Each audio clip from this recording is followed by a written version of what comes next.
सानो गाउँ, तर मेरो सपना ठुलो छ। सपना भन्दा यो आराम नै मज्जा छ। यो के हो?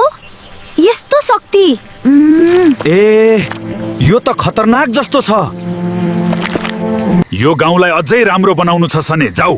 हो, गुफाबाट एउटा सुनको फल ल्याऊ। सुनको फल? म यो गर्न सक्दिन, म त साधारण मात्र हुँ। हो नि, घरमै बसौँ, सुरक्षित हुन्छ अड। साहस तिमी भित्रै छ, विश्वास गर। तर मलाई डर लाग्छ। डरलाई जित्ने नै साँचो शक्ति हो।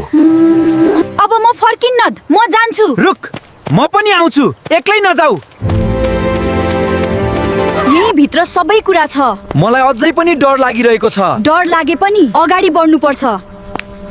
तिमी यहाँ टिक्न सक्दैनौ। म भाग्ने होइन, हामी सँगै छौँ, जित्छौँ।